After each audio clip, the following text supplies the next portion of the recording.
하나님 말씀은 민수기 24장 1절부터 4절까지 제가 먼저 읽습니다.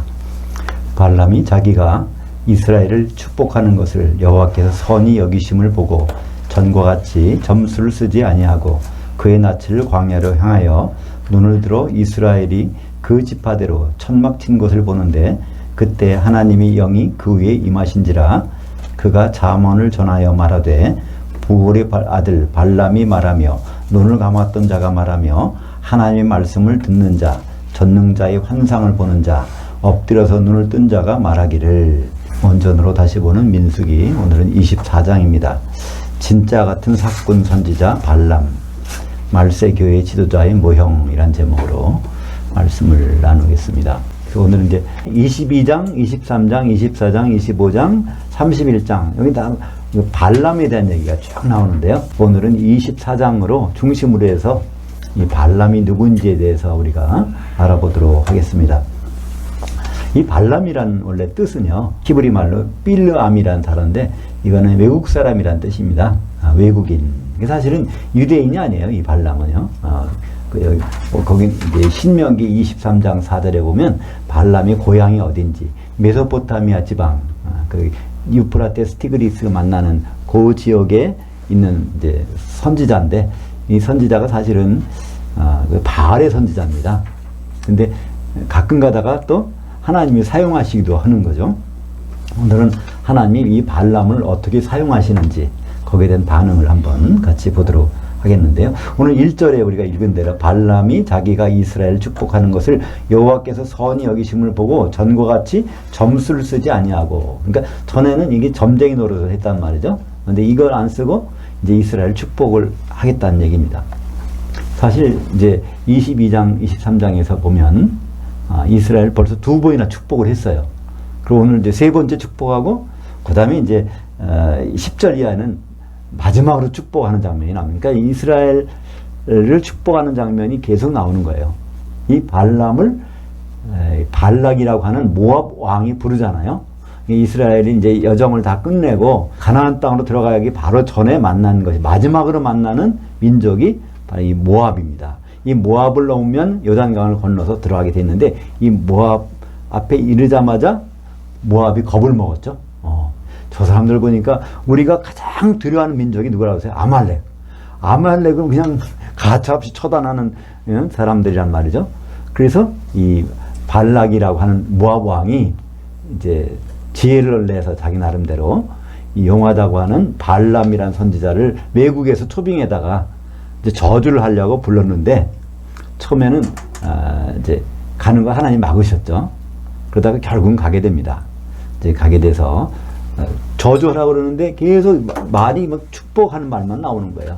한 번 축복하고 또 두 번 축복하고, 오늘 여기서 또 세 번째 축복하는 것이 24장 1절부터 9절까지 이 내용이 이제 세 번째 축복하는 그런 내용입니다. 근데 우리말 번역에는 발람이 예언했다고 되어 있는데요. 여기서 예언이라는 단어를 안 쓰고 잠언이라는 단어로 이렇게 번역하면 맞습니다. 어떤 속된 말, 속담이란 말이에요. 그죠? 이런 말로. 예언이라고 하는 것은 결국 무슨 말일까요? 하나님의 속마음이 그대로 드러나는 거예요. 근데 여기서는 거기 수준까지는 안 가는 거예요. 다만 하나님의 영이 임해가지고 좀 이렇게 좋은 소리를 하는 장면이 여기에 나오게 됩니다. 그래서 이 사람이 여기 2절에 보니까 하나님의 영이 그 위에 임하신지라. 그러니까 하나님이 영이 임해서 하는 말이라는 걸 볼 수 있습니다. 그래서 우리는 이 발람이 결국은 좋은 사람이 아니에요. 그러나 하나님은 이런 사람도 사용하신다는 거, 우리는 그런 것을, 그러니까 우리는 누구 말을 들을 때 한번 하나님의 생각을 가지고 같이 볼 필요가 있어요. 그러니까 어떤 사람이 하나님의 말을 한다고 해서 그게 다 그 사람 말이 다 옳은 건 알 수 있다는 얘기입니다. 그래서 신명기 23장 4절에 보면 이 발람이라는 사람의 누군지를 설명해 주는데요. 그들은 너희가 애굽에서 나올 때 떡과 물로 너희를 길에서 영접하지 아니하고 메소포타미아의 부돌 사람 부올의 아들 발람에게 뇌물을 주어 너에게 저주하게 하려 하였으나, 그래서 그들이라는 것은 암몬과 모압, 그들이 이스라엘 백성이 길을 막고 있었어요. 그죠? 그래서 오히려 길을 안 내주고 이 발람을 데려다가 이제 저주를 하려고. 근데 그것도 복채를 줘야 저주를 하는 모양이죠. 돈을 많이 줘서 데리고 오긴 했는데 결국은 저주를 안 하고 그 자리에서는 축복만을 합니다. 근데 그 전에 이 사람이 용하긴 한데 성경에서는요, 하나님이 우리가 생각할 때는 이해가 안 가요. 왜 이런 사람을 보내서 이스라엘 축복하게 할까? 이 사람이 도대체 어떤 사람인가? 근데 이 사람이 대단한 사람 같긴 하지만 별거 아니라는 걸 또 보여줘요, 성경에서. 그 장면이 이제 22장, 23절, 25절, 27절 보면 나옵니다. 이 사람이 가긴 가는데 자기는 그냥 환상을 보고 눈을 떠서 다 본다고 하지만 여호와의 사자를 못 봐요. 근데 나귀는 그걸 보거든요. 그죠? 그러니까 이 나귀가 갑자기 가다가 그냥 태우 하다가 뒷걸음질 치고 막 난리를 친단 말이야. 그때 그냥 나귀를 때리고 별짓 다 하잖아요. 그때마다 나귀는 뭐 때문에 그랬어요? 여호와의 사자가 맞기 깜짝 놀라가지고 보는 겁니다. 나귀는 보는데 이 발람이라는 사람은 그걸 못 보는 사람이라는 것을 성경 기록으로 남겨놓은 겁니다. 그죠? 그래서 한번 민수기 22장 23절, 25절, 27절 한번 같이 읽어보죠. 나귀가 여호와의 사자가 칼을 빼어 손에 들고 길에 선 것을 보고 길에서 벗어나 밭으로 들어간지라 발람이 나귀를 길로 들이키려고 채찍질하니 나귀가 여호와의 사자를 보고 몸을 담에 대고 발람이 발을 그 담에 짓누름에 발람이 다시 채찍질하니 나귀가 여호와의 사자를 보고 발람 밑에 엎드려 발람이 노하여 자기 지팡이로 나귀를 때리는지라. 28절까지 보죠.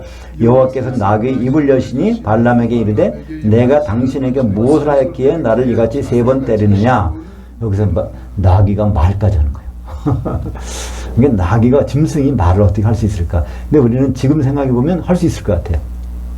왜 그렇죠? 짐승에 누가 들어갈 수 있어요? 귀신이 들어갈 수 있거든요. 그죠? 돼지 떼기도 들어갈 뿐 아니라 다 들어갈 수 있어요.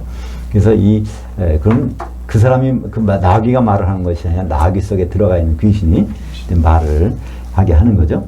여기서 계속 보면 나귀는 여호와의 사자를 보는데 이 발람은 보니까 그냥 채찍질만 하잖아요. 이렇게 계속. 그래서 이것을 기록해서 우리 보여주시게 한 것 같아요. 발람을 일부러 가게 하는 것까지 하는데 이 사람이 누구인지에 대해서 우리는 이제 보게 해 주시는 것입니다.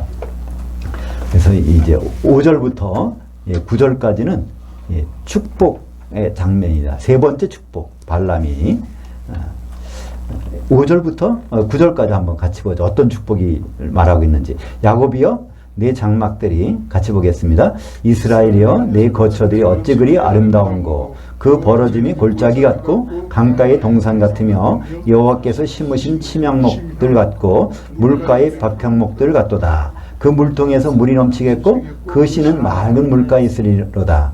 그의 왕이 아각보다 높으니 그의 나라가 흥왕하리로다. 하나님이 그를 애굽에서 인도하여 내셨으니 그 힘이 들소와 같도다. 그의 적국을 삼키고 그들이 뼈를 꺾으며 화살로 쏘아 꿰뚫으리로다.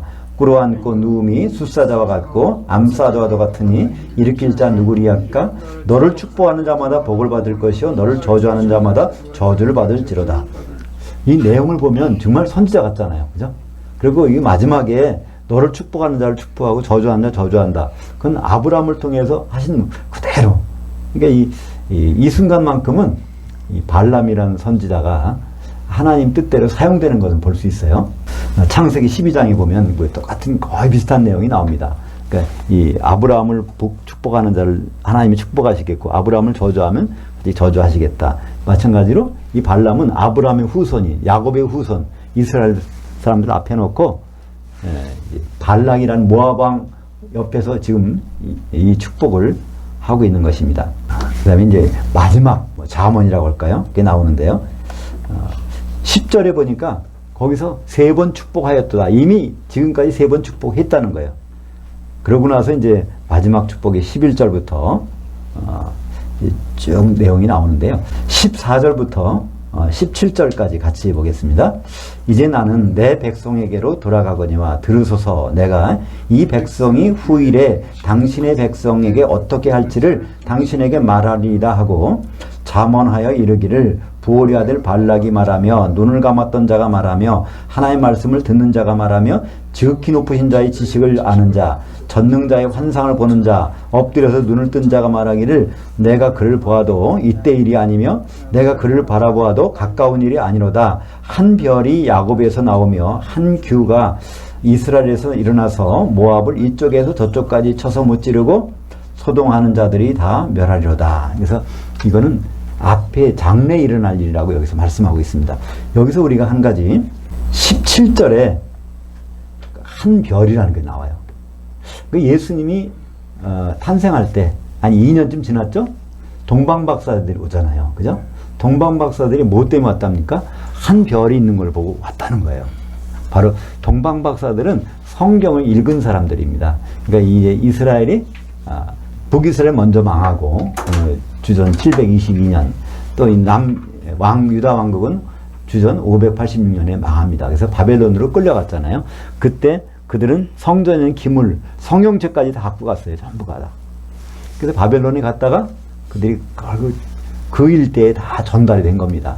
거기 남아있어 대부분 바벨론으로 끌려가면은요, 70년 지나면은 와야 되잖아요. 근데 나온 사람이 별로 없어요. 눌러 앉았어요. 하나님은 거기서 70년 지나면 데리고 오려고 그랬는데, 그러니까 나온 사람들 중심으로 세워진 성전이 스룹바벨 성전입니다. 아직도 많은 사람이 남아있어. 그 대표적인 사람이 누구죠? 에스더 같은 사람, 그죠? 모르드게 같은 사람.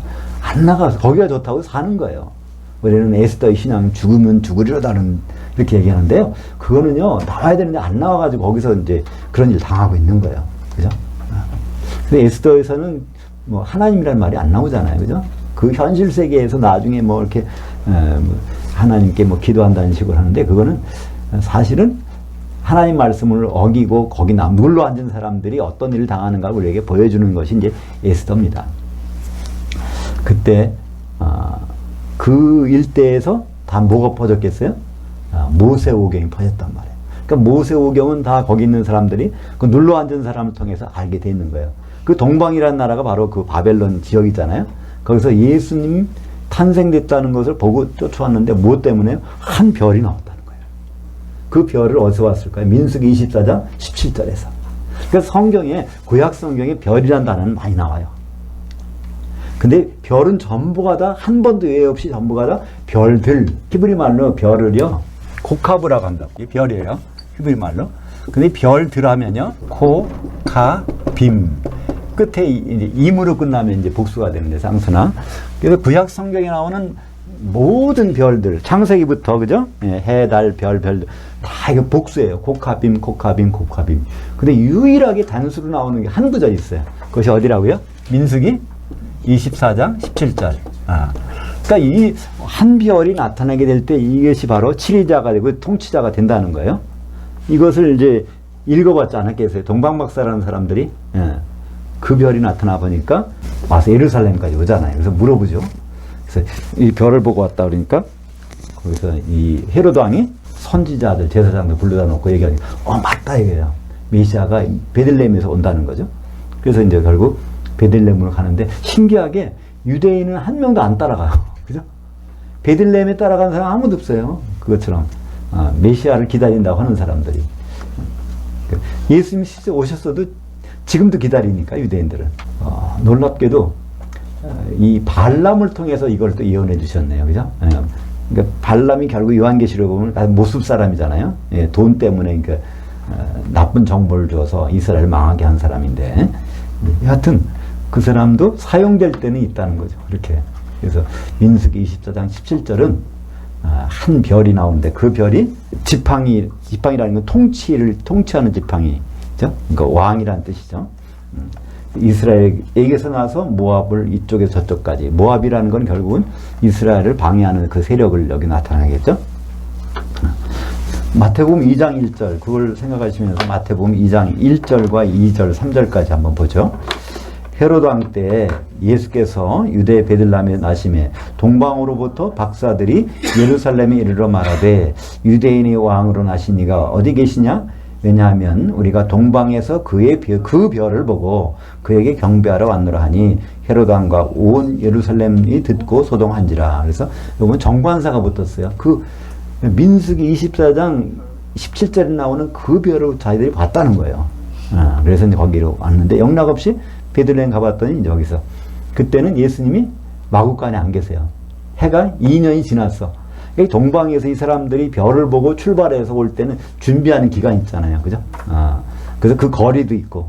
그래서 그때는, 근데 우리는 보통 크리스마스 이렇게, 장식 세팅하는 거 보면은, 마구간에 있는데, 동방 박사들이 거기 같이 오는 거, 뭐 같이 그려놨는데, 이건 시간적으로는 안 맞는 겁니다. 그죠? 그래서 나중에 헤로도 안 그러잖아요. 바로, 이 동방 박사의 온 때를 중심으로 2살 이하의 애들을 다 죽이라는 것은 그분이 거기까지 왔을 때 벌써 한 2년이 여가 지났기 때문에 그런 일이 일어납니다. 그래서 예수님이 그 한 별로 오신다는 것을 다른 사람도 아닌 이방인 선지자, 별 볼 없는 선지자를 통해서 그래도 하나님은 이거를 나타내고 계신다는 거예요. 그러니까 하나님의 일은 어떤 사람을 보시는 것이 아니라 하나님의 의도에 따라서 그 일을 하고 계시다는 것을 우리에게 말씀해주고 있습니다. 요한계시록의 이 부분을 어떻게 보는지 같이 보도록 하겠습니다. 2장 26절, 27절, 28절, 9절까지 같이 보겠습니다. 이기는 자 곧 끝까지 내 일들을 지키는 자에게 만국을 다스리는 권세를 주리니 그가 철장을 가지고 그들을 다스려 질그릇 깨뜨리는 것 같이 하리라. 나도 내 아버지께 받은 것이 그러하리라. 내가 또 그에게 새벽 그 별을 주리라. 귀 있는 자는 그 영이 교회들에 가시는 말씀을 들을지어다. 이건 이기는 자에게 지팡이도 주고 또 그 별을 준다는 거예요. 예수님이란 얘기 아닙니다. 이기는 자에게. 근데 거기 보면 나오죠? 나도 바로 아버지께 받은 것이 그러하니라. 그러니까 예수님과 천년왕국에서 같이 우리는 왕노릇 할 사람들이잖아요. 그렇기 때문에 예수님 하는 일을 같이 하는 장면이 여기서 기록되어 있습니다. 그러니까 요한계시록에서 가장 유익한 정보, 유익한 구절, 그거라면요, 요한계시록 2장 26절입니다. 왜냐면요, 요한계시록 전체를 읽어서 내가 어떤 사람 돼야 될까? 이기는 자가 되면 다 만사 끝입니다. 요한계시록을 해서요, 내가 이기는 자가 된다면 이기는 자가 받는 복이 얼마나 큽니까? 그죠? 근데 이기는 자 그러면 어떻게 해야 이기는 자가, 누가 이기는 자인 거 설명해 주는 구절이 요한계시록 2장 26절입니다. 그거 나오죠? 이기는 자, 곧, 물론 우리말 번역은 이기는 자와로 되어 있을 겁니다. 그죠? 이기는 자 따로 있고 끝까지 내 일을 지키는 자가 따로 있는데, 원래 성경 원문은 그렇지 않아요. 거기 이제 앞에는 정관사가 있고 뒤에는 정관사가 없어요. 그래서 이기는 자를 설명해 주는 것이 끝까지 예수님의 일을 주목하는 자. 그러니까 예수님이 결국 뭐 하실 것인가를 끝까지 주목해 보는 자가 이기는 자라는 거예요. 그럼 예수님이 끝까지 뭐 하실까요? 결혼하시는 거잖아요. 그럼 예수님이 결혼하시는 것을 우리가 주목해 보려면 누구와 결혼하실까? 언제? 어디서? 그럼 우리는 결론이 나와요. 이기는 자는 뭐 하는 사람이에요? 예수님과의 결혼 준비를 하고 있는 사람은 이기는 자예요. 그죠? 그러니까 그런 사람에게 뭘 주신다고요? 그 다스리는 지팡이, 왕노릇 하시겠다는 거, 그죠? 그리고 새벽별 주신다는 거죠. 새벽에 그 별, 단수입니다. 바로 이 발람이 예언했던, 또 동방박사가 봤던 그 별, 바로 예수님이죠. 그래서 이 내용은 그 교회들에 가셨다는 거예요. 이 내용들을요. 18절, 19절을 같이 보겠습니다. 그의 원수 에돔은 그의 유산이 되며 그의 원수 세일도 그들의 유산이 되고 그와 동시에 이스라엘은 용감히 행동하리로다. 주권자가 야곱에서 나서 남은 자들을 그 성읍에서 멸절하리로다 하고, 여기 계속 마지막 네 번째 지금 복을 빌어주는 거예요. 그죠? 여기. 근데 여기 보니까 에돔은 그들의 유산이 되고, 누구의? 이스라엘. 에돔이라고 하는 것이 결국은 누구의, 저들이 돈을 많이 벌고 뭐 아주 그냥 풍성하게 뭐 해도 그건 다 누가 상속될 거예요? 이스라엘 백성. 또 세일산에 사는 사람들도 결국은 이스라엘 백성 거. 거기는 모든 사람들이 갖고 있는 것이 다 상속은 이스라엘로 넘어오게 돼 있다는 것입니다. 그러니까 우리는 결국은 상속자가 되잖아요. 천년왕국에서 우리는 다 이제 왕노릇 하게 되는 것이죠. 그래서 성경은 이 에돔을 심판하는 장면이 나옵니다. 성경에서, 구약 성경에서 크게 심판하는 장면은 세 군데 나오죠. 창세기 1장 2절에 보면 혼돈하고 공허하고, 땅이 혼돈하고 공허하게 돼버렸어요. 하나님이 심판이 임한 겁니다. 혼돈하다는 것은 파괴됐다는 뜻이고 공허하다는 것은 쓸려나갔다는 뜻입니다. 그래서 다 빈 껍데기가 남은 거예요. 쓰나미가 나면 모든 것이 무너지고 휩쓸려 나가잖아요. 그래서 하나님이 심판이 임하는 장면이 성경에 세 군데 나오는데 맨 처음에 나오는 것이 창세기 1장 2절 그리고 이사야서 34장 11절 그리고 예레미야서 4장 23절인가요? 네. 여기 보면 뭐가 나오냐면 공통으로 토후 보후가 나옵니다. 히브리 말로 토후는 혼돈한 거고요. 보후는 공허한 거예요. 그래서 우리가 창세기 1장 2절에 보면 천지 창조할 때 뭐 혼돈하고 공허하다. 이게 다 기체 상태로 돼서 흐물흐물한 걸 가지고 하나님이 하나하나 창조하셨다. 이렇게 해석하는데 이건 말도 안 되는 거죠. 그죠? 토후라는 건 파괴된 거고 보후라는 거는 없어져 버린 거예요. 왜 그랬죠?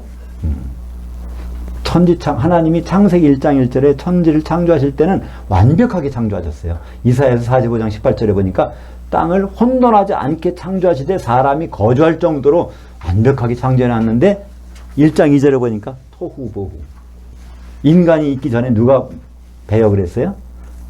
결국은 그게 사탄이 됐죠. 하나님의 뜻을 거부한 사탄이 배역하면서 혼돈하고 공허하게 된 것을 첫째, 둘째, 셋째, 넷째, 다섯째, 여섯째는 하나님은 회복하신 거예요. 그거를. 그래서 마지막 회복이 되니까 인간을 창조하시고 우리 조상 아담을 낳고 그래서 보시기에 힘이 좋았더라. 창세기 1장 21절에 보시기에 힘이 좋았더라. 왜? 아담이 등장해서 지구상에. 그러니까 아담은 누구의 모형이에요? 예수님의 모형. 로마서 5장 14절에. 그러니까 창세기 1장 32절 1절에서 주는 교훈은요. 하나님은 뭐를 가장 보기 좋으냐면은 아담이 재림하시는 사건. 왜? 결혼하시는 거. 그걸 너무나 좋아하신다는 메시지가 창세기 1장에 나오고 결론이 창세기 1장 22절. 보시기에 힘이 좋았더라. 그걸 다 원상태로 복구하시고 드디어 아담이 등장하는. 하나님은 지금도 아담이 등장하는 것을 바라십니다. 근데 그분은 신랑으로 오시니까 신부가 준비되지 아니하면 그분 등장이 어렵게 돼요. 그래서 선악간에 선한 일을 한 사람은 신랑이 오도록 준비되는 한 사람, 악한 일을 한 사람은 신랑이 오는 것과 무관하게 사는 사람.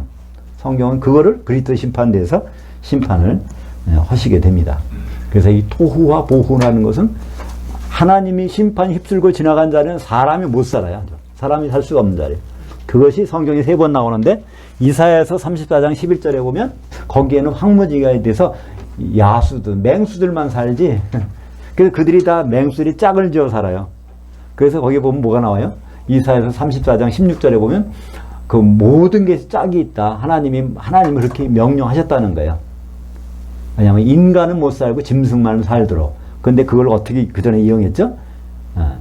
하나님 말씀 다 짝이 있어. 구약이 있으면 신약이 짝이 있다. 이렇게 맞춰서 얘기하는 거예요. 짐승들이 짝이 있다는 거예요. 여기에. 사람은 못 살고 짐승들만 사는 것이라는 의미가 이사야서 34장에 나옵니다. 그러고 나서 예레미야서에 보면 죄송합니다. 이사야서가 이게 에돔 땅이죠.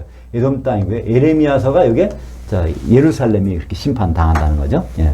이사야서가 에돔. 거기 한번 보시죠. 34장 9절과 11절. 에돔 시내들은 변화의 역청이 되고 그 티끌이 유황이 되고 그 땅은 불붙는 역청이 되며 11절 당아새와 고슴도치가 그 땅을 차지하며 부엉이와 까마귀가 거기에 살 것이라 여호와께서 그 위에 혼란의 줄과 공허의 줄을 들이우실 것인즉 에돔을 심판하는 거예요. 왜 에돔을 심판하실까요? 이스라엘 백성들이 이제 나오는데 가나안 땅 가는데 에돔을 통과하면 아주 첩경으로 갈 수 있어. 바로 가는데. 근데 에돔이 거기서 안 보내주잖아요. 에서의 후손이죠. 안 보내줘. 그때 이것을 심판하는 장면을 여기서 이제 나타내고 있습니다. 그리고 예레미야서 4장 23절은요.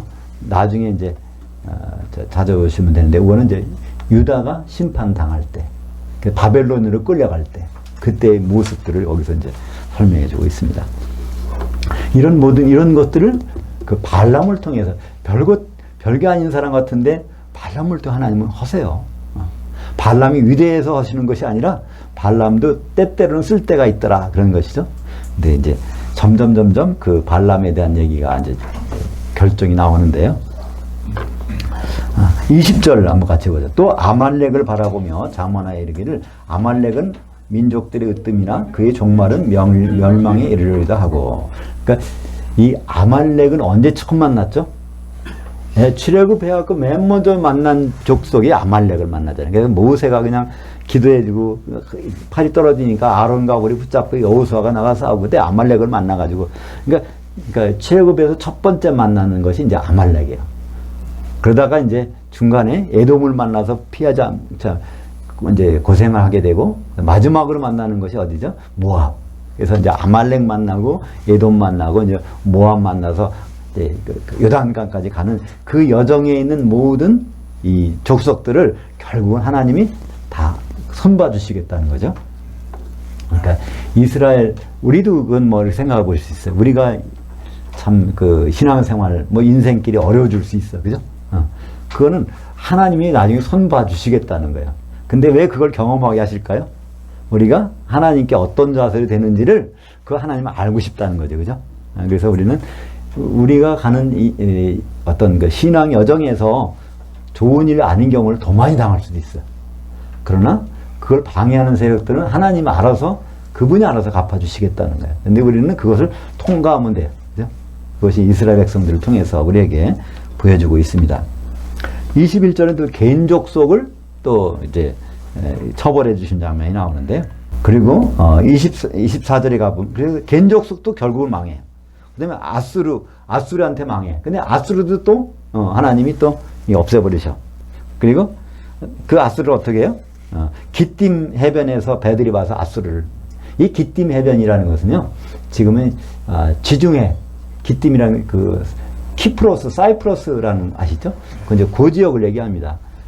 그 지역에 있는 사람들을 보내서 이게 결국 뭘까요? 이제 로마 제국을 통해서 나중에 이쪽을 정벌하는 그 장면. 지중해 쪽에서 와서 이제 아수리아 그 시리아 지역을 정벌하시는, 그죠? 알렉산더 대왕 때 일찍 죽으니까 네 나라로 갈라지잖아요. 그때 로마 제국이 와서 그 셀류쿠스 왕조를 치고하는 장면이 나오죠. 네. 그런 것들을 다 이게 발람을 통해서 이렇게 이해를 합니다. 그러고 나서 25절에 발람이 일어나 자기 곳으로 들어가고 발락도 자기 길로 갔더라. 이거를 보면 해피엔딩으로 끝나는 것 같아요. 그죠? 발람을 데려다가 모압 왕이 이스라엘을 저주하려고 했는데 발람은 와서 그냥 4번이나 축복하고 그러고서 이제 헤어지는 거예요. 이렇게 말았으면 되는데 지금 발람의 생각은 뭐가 있을까요? 내가 복채를 받아 있었는데, 그죠? 이스라엘 저주만 할 수 있었으면 내가 발락 왕한테 돈을 좀 벌을 수 있잖아요. 근데 결국 이건 못한 거예요. 근데 그렇게 못한 상태로 가면 됐는데 나중에 돈을 다 몰래 받고 방법을 일러주는 거예요.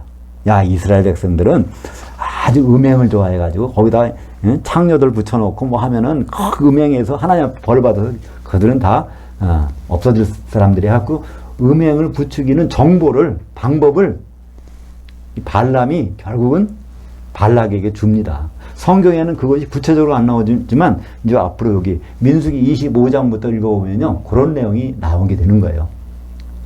그래서 발람이 어떻게 사용이 되는가를 민수기 25장 1절부터 1절, 2절, 3절, 9절을 보겠습니다. 이스라엘이 시딤에 머물러 있더니 그 백성이 모압 여자들을 음행하기를 시작하니라. 그 여자들이 자기 신들에게 제사할 때 이스라엘 백성의 청함에 백성이 먹고 그들의 신들에게 절함으로 이스라엘이 바알볼에게 가담한지라. 여호와께서 이스라엘에게 진노하시니라. 그 연병으로 죽은 자들이 24,000명이었더라. 지금 발람은 떠나버렸어요. 거기서 없어 24장에서 끝났어요. 근데 여기 보니까 이런 일이 막 나타나는 거예요. 발람이 가면서 마지막에 아마 발락이 졸랐을 거예요. 대체 무슨 방법? 너 이렇게 축복했지만 그래도 비공식 자리에서 아마 이게 얘기를 하니까 이런 사건이 벌어졌어요. 이 사건이 발람이 주신 정보에 의한 것인지 아닌지는 뒤에 나옵니다. 민수기 31장 8절 볼까요? 그 죽인 자 외에 미디안이 5 왕들을 죽였으니 미디안 왕들은 에위와 레겜과 수르와 후르와 레바이며 또 부올의 아들 발람을 칼로 죽였더라. 그래서 이제 이 사건이 난 다음에 막 음행을 일어나고 무슨 문제가 막 터지니까 이제 엘르아살이라는 제사장이 각 지파에서 1000명씩을 와가지고 거기서 이 음행에 가담한 사람 다 이제 해서 죽여버리기 시작합니다. 그랬더니 그러고 나서 마지막으로 죽은 게 누구예요? 발람을 죽였어요. 왜 죽였을까요? 발람의 꾀에 빠져서 음행을 벌였기 때문에 거기서 발람을 죽인 겁니다. 아마 그 정보가 어디서 들어왔는지 모르겠어요. 그죠? 누가 그걸, 발람이 가기 전에 발락에게 어떤 정보를 주고 돈을 많이 가져갔대. 그런 정보가 들어가니까 그게 됐는지도 모르겠어요. 지금도 그러잖아요. 가장, 전 세계에서 정보력이 센 데가 어디라고 그래요? 미국의 CIA라고 그러는데 그거보다도 센 데가 있다 그러죠? 이스라엘 정보국에서는요, 정보력이 더 세다고 그래요. 거기는. 근데 여기도 아마 그런 것 같아, 그죠? 이 모든 우리가 이스라엘 백성들이 음행하고 뭐하고 일어난 이 모든 결과가 어디 나왔나 그 정보를 캐보니까 이 발람이란 자가 결국 발락에게 이스라엘은 어떻게 하면 넘어진다는 것을 일러줬다는 거지. 그래서 결국은 발람을 죽이는 것으로 일단락됩니다. 네, 우리가 민수기 31장 15절 한번 보면 15절과 16절 보면 내막을 조금 더 알 수 있습니다. 모세가 그들에게 이르되 너희가 모든 여성들을 다 살려두었느냐? 보라, 이들이 발람의 꾀를 따라 이스라엘 자손을 부올의 사건에서 여호와 앞에 범죄하게 하여 여호와의 회중 가운데서 연병이 일어나게 하였느니라. 그러니까 발람의 꾀에 빠져서 이렇게 됐다는 거예요. 발람의 꾀에 빠져서 음행을 하게 됐고 음행을 하다 보니까 하나님의 진노가 임하게 됐다는 것입니다. 결국은 확실해졌죠. 이제는 발람이 마지막 갈 때 발락 모압 왕에게 이스라엘 저주하는 방법이 딱 하나 있는데 그들 스스로 무너지게 하면 된다. 왜냐하면 음행을 하게 해서 그럼 하나님이 그들을 다 진노해서 그들을 없애버릴 것이다. 요거를 일러줬다는 것을 우리는 여기서 민수기 31장 15절에서 16절에서 볼 수 있습니다. 이 내용을 가지고 요한계시록에서 주님은 버가모 교회 천사에게 말을 합니다. 교회에게 알려주는 거예요. 교회에 이런 일이 분명히 일어난다는 것입니다. 구약 성경의 모든 일들은 결국 예수님 안에서 일어날 일들을 미리 보여주고 있는 거라고 그랬죠. 요한복음 5장 39절. 그러니까 민수기 발람의 사건도 마찬가지예요. 민수기 발람의 사건이 이것이 그냥 옛날에 흥미로운 얘기가 아니에요. 앞으로 분명히 어디에서 교회 가운데서 이런 일들이 일어난다는 겁니다. 그러니까 선지자인데 주의 종인데 또 주의 말씀을 제대로 전하기도 했고 능력도 행하기도 했는데 근데 시간 지나 보니까 그런 짓을 하고 있다는 것입니다. 그것을 한번 볼까요? 요한계시록 2장 14절 15절을 같이 보겠습니다. 그러나 내게 두어 가지 책망할 것이 있나니 거기 내게 발람의 교훈을 지키는 자들이 있도다. 발람이 발락을 가르쳐 이스라엘 자손 앞에 걸림돌을 놓아 우상의 제물을 먹게 하였고 또 행음하게 하였느니라. 이와 같이 내게도 니골라당의 교훈을 지키는 자들이 있도다 하니라. 그러니까 이 신약시대 때는 발람의 교훈이 똑같은 게 니골라당이라는 거예요. 원래 니골라라는 건 뭘까요? 니골라. 그건요, 니코 라오스. 라오스라는 것은 백성이고요. 니코라는 것은 우두머리. 백성의 우두머리. 그러니까 교회 지도자가 그러니까 자기의 이 세상의 어떤 거를 누리기 위해서 하나님을 떠나게 한다는 거예요. 사람들을 그러니까 떠나보는 그런 일들이 교회에서 벌어진다는 것입니다. 그 발람이 자기 돈 받고 발락에게 그 나쁜 걸 가르쳐 준 것처럼 이제 앞으로 교회에도 지도자들이 그런 일들을 자기의 유익을 위해서 나쁜 일들을 만들어 간다는 거죠. 그것을 에베소 교회는 그런 일에서 안 했다고 칭찬받았어요. 그죠? 니골라당 안 휩쓸렸다. 근데 버가모 교회는 결국은 휩쓸리게 됩니다. 그래서 버가모 교회를 설명을 들어보면요. 그래요. 거기는 사탄의 권좌가 있는데 교회 안에 사탄이 아주 웅크릴 무한을 틀고 있는 거예요. 그게 어디라고요? 앞으로 교회 시대 마지막에 가면은 점점 교회는 세속화되고 결국 사탄의 뜻에 따라 움직여지는 그런 교회가 된다는 것입니다. 이걸 왜 미리 알려주실까요? 그런 일을 당할 때 이상히 여기지 말라는 거예요. 그런 일이 있고 난 다음에 주님이 오시겠다는 거니까. 그죠? 그래서 오히려 그걸 우리는요, 하나의 주님의 스케줄, 시간표를 보면 좀 더 거기에서 지혜를 얻을 수 있습니다. 왜 우리가 열심히 믿는데 왜 교회가 이렇게 될까? 왜 자꾸 그렇게 생각하지 마세요. 교회가 앞으로 가야 될 길. 왜 그렇죠? 마귀는 활동 기간이 있어요. 마귀가 우는 사자까지 삼킬자를 찾고 있다는 그 얘기는요, 마귀가 지금도 활동하고 있는 겁니다. 그들은 직무유기를 안 해요. 자기 일을 열심히 한단 말이에요. 그죠? 그런 일이 어디서 벌어질까요? 그들이, 이 현장은 세상이 아닙니다. 교회 안에 들어와서 하고 있다는 것이죠. 그때 분명히 이런 일이 나타나는 것. 발람과 같은, 얼마나 이스라엘 축복해주고, 그죠? 예수님이 한 별로 될 것을 예언도 하고, 이 놀라운 일들을 다 예언한, 누가 하나님이 보낸 사람이라 안 그러겠어요. 근데 이 사람이 결국은 시간이 지나니까, 자기 삭슬 받고, 이렇게, 성도들을 무너뜨리게 하는 일을 하고 있다는 것. 이것은 남의 얘기가 아닙니다. 결국은 우리에게도 또 모든 교회에도 이 비슷한 현상들이 분명히 생기게 된다는 것입니다.